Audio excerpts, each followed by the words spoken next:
Any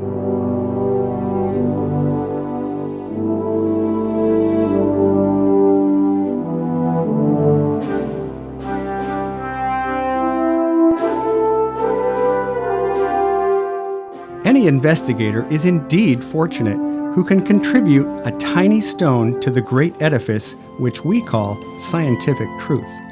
Those are the words of George Whipple as he accepted the 1934 Nobel Prize in Physiology or Medicine in Stockholm, Sweden. His award-winning research had started many years earlier at the University of California's Hooper Foundation. It continued in Rochester after he became founding dean of the School of Medicine and Dentistry in 1921.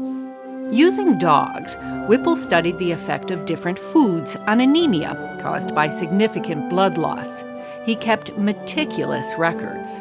Whipple's experiments were planned exceedingly well and carried out very accurately.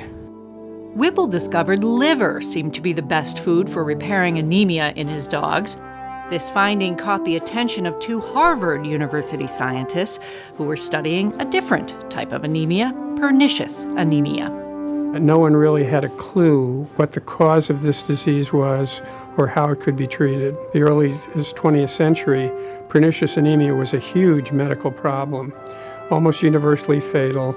The Harvard researchers were studying the effect of diet too, hoping to find foods that could help save people with pernicious anemia.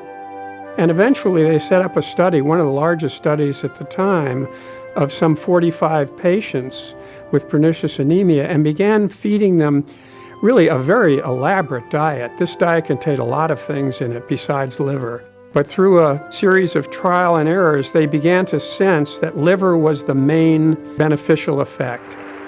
The number of lives to be rescued year by year by the application of the new method of treatment is quite considerable. Eventually, scientists would isolate the key life-saving ingredient in liver, vitamin B12.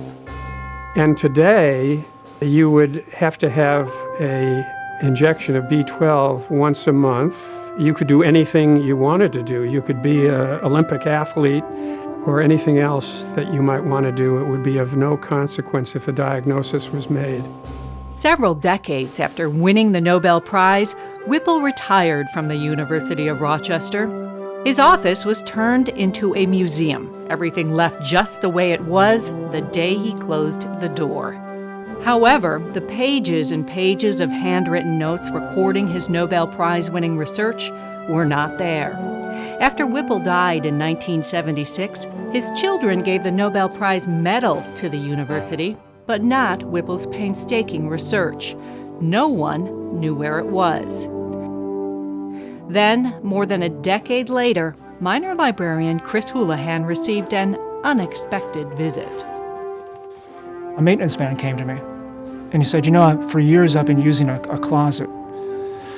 And I store my mop in there in my bucket, in my chair where I take a break, and there's all these filing cabinets in there. So Houlihan went to check it out. That closet had been adjacent to George Whipple's original office. And this is what he found. It was all his research that he had done on dogs, both at the Hooper Institute in San Francisco and here in Rochester, by which he earned the Nobel Prize. It was all his original research, sitting in these filing cabinets for decades. Today, the papers are carefully cataloged and stacked in the Minor Library archives.